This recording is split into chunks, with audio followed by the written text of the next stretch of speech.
Hey guys, welcome to another episode of Designing Dreams in the Haus. I'm your host, Tyler Swartzmiller, and owner and principal designer of Haus Studio. So this is going to be a different episode. So far, we've been talking to reps and other designers, and this episode is just going to be me. So I want to tell you my journey, how I got here, and how my experience has been very interesting, I think. So I guess we'll just start at the beginning. I was born in a really small town, a little south of Sandusky, Ohio. My dad owned an HVAC company, and my mom worked at a factory. We also grew up on our family farm. My great grandfather bought land, and it has been passed down generation to generation. So my dad decided to build our family house on this farm, and that's where I really believe I learned my work ethic. Getting up every morning, doing chores, going to school, coming home, doing more chores. And then I saw my dad running his business, and my mom worked in a factory. She came in at entry level and then worked herself up to management. And while they did all that, they also ran a restaurant that was a bar and grill. So I really saw how hard they wanted to work, and I saw they had a dream. And by working hard, they achieved that dream. They wanted a new house, they did it. They wanted cars, they did it. And it was by really putting in the effort. So I think that's really where I learned to be a strong person. I'm one of three boys. I have an older brother and a younger brother, so I'm the middle child, or the forgotten, as I like to say. And my mom hates to hear that, but I say it as an endearing term because my older brother is about 5 years older, and my little brother is about 4.5 years younger. So for a long time, it was just me and my older brother. And then my little brother came along. He was in NICU for a few months right when he was born, and we knew something wasn't right. So he was diagnosed with Asperger's and autism later in life. But really, at a young age, I was kind of set aside and said, "Here, you need to be independent." And I'm grateful for that. I think it made me who I am today. So grew up in a small town. Knew I was different, didn't know why I was different, and it was for a few reasons. One of the early ones in life is I didn't realize I was dyslexic. And this was through a journey of my psychologist and some other people that I've actually come to realize in my late 20s. But it was a struggle for me. School was not fun. I was really good at math. I was good at science. But when it came to reading and writing and that kind of stuff, it wasn't my strong suit. So I had to find my own journey and how to get there. And it wasn't easy. I look back and I remember, if you remember the desks in elementary where they all were separate, well, I'd always tried to find the one that was lower a little bit so I could actually slide my spelling words in the side so I could actually cheat. And, at the time I was really ashamed of this. But what I've learned through my journey is this is what I needed to succeed. And why should I be ashamed of something when, I may not be really good at that, but I'm really good at these few things. I think so many times all we do is ever look at, well, you're not very good at this, but you're good at this, but let's improve where you're not good on. Well, I'd rather be amazing at one thing than just be okay at everything. And this is something that has taken me a long time to learn, but I think it's really part of, who I am today. So grew up in this small town, trying to find my own journey as everybody does, and found my way into musical theater. I know, shocking there. And during that process, I became part of the set design as well as was in the place. And I always loved working with my hands. Because my dad ran the farm, we always were building things. We even built a barn one year, which is crazy that me and my dad built a barn just by the two of us, but we did. And it's 30 feet by 70 feet. So it was a massive barn. But during this process, I found a core group of friends that I still am friends with today. And I think that's an important thing, is finding people who support you and who you are. And even though I didn't know who I was, they accepted me. I went to school then, college in Cincinnati, went to the Art Institute, and really found my strive there. I really found who I wanted to be. Going into school, I had done some drafting classes, and I thought maybe I wanted to be an architect. And that changed pretty quickly into wanting to be an interior designer. I look back now and I think the architecture thing I was more scared. And I think that's something as I aged, I've learned not to be so scared of myself and being okay with failing. And that's a hard thing to realize, is that failing is totally okay. I was too scared to fail. I was from a small town. I was moving to, the big city, Cincinnati, and I was afraid of not making it. So in my mind, looking back now, I took the safer choice and went for interior design.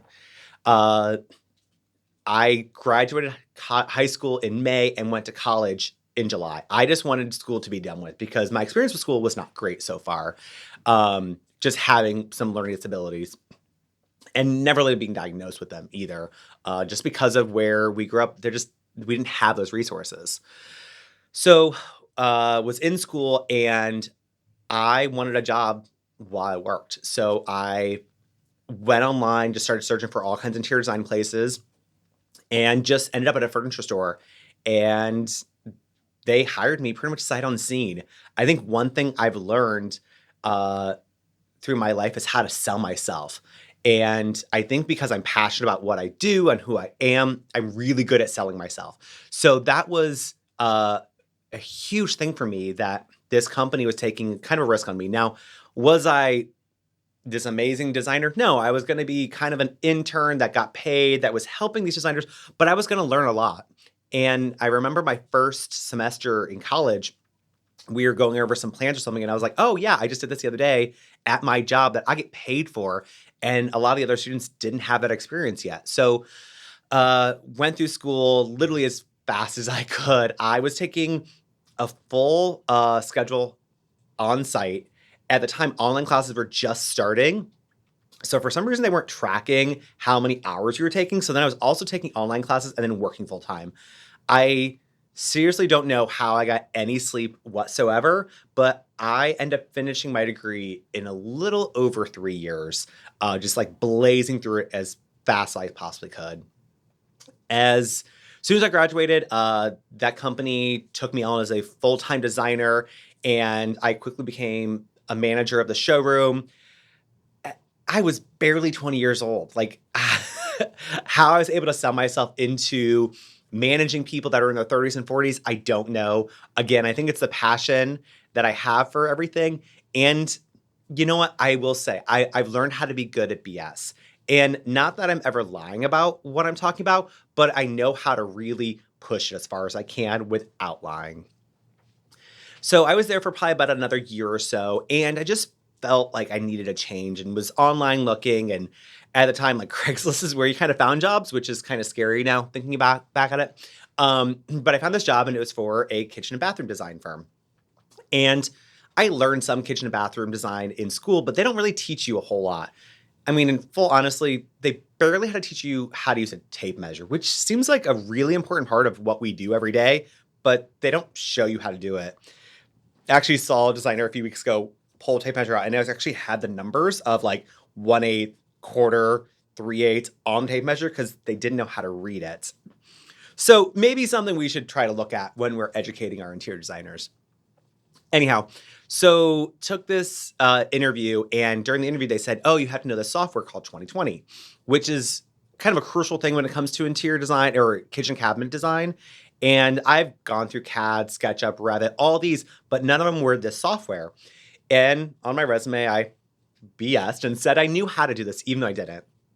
So I went on YouTube, downloaded the free trial, and just played with it for, I don't know, a few hours. Went on the interview, and again, they hired me sight unseen after, the interview. And then I showed, they're like, oh, come to the computer and do this software. And I did it and kind of fumbled my way through it, but did it somehow. So got hired onto this job, and it was a family owned company. And which was my previous job was also family owned as well. So I was used to this kind of more laxed way of management, but quickly learned this was not lax. It was not only the uh, dad and wife, but then it was also two sons and their wives, and it was all this intermixing of people and work and play and all this stuff that just was a lot. So within, I don't know, say 6 months or so, they had a job opening in one of their other locations, and it was going to be the manager of that showroom. Again, I barely knew what I was doing, but I somehow sh- show them I could. So I go down to this other location and it starts doing really well. We start selling a lot. We're getting really good referrals, all this stuff. So then they say, hey, we have another location here. Can you manage that one? So sure, I have 2 locations that I'm managing and I'm now 21 years old. And again, kind of making this up. There was no like handbook on how to run this company, but they were kind of making me make it up. So then they had an opportunity to open a 3rd location. And I was like, yeah, I can do this. And in my head, I'm like, how am I going to manage 3 locations? Each of them have 1 or 2 designers per piece. So, I could have upwards of 5 or 6 designers that are under me. And I'm also trying to run these locations. And I have no idea how I'm doing this. And we find a new location. I help build it out and we open. And within the first year, that new location becomes number 1 in sales in the entire company. Out of the 5 locations, that my one is number 1, and then number 3, and I'm 4 in the list. So obviously I'm doing a really good job, but I don't know what I'm doing. And I just decide that, maybe this isn't what I want to do. Maybe I don't want to manage people. Maybe I want to take a step back. And that's when I decided I needed to be close to my family. I was spending a lot of time at work, spending a lot of time away from my husband, and decided I think it was ready time for a move. And that's when we decided to literally pick up everything and move to Columbus. So at this point, I've spent about 6.5, 7 years in Cincinnati. And this has been my entire adulthood that I know of. And I'm going to make a change. And I don't know what's going to happen. I had a good career. We had a house. We had all kinds of friends. And I decided to walk away from all of it. And it was really scary. But it was one of the best things I did. So they want to leave it there. And the next episode, we'll jump into after I left Columbus, or after I left Cincinnati and moved to Columbus, what happens next. Thanks, guys.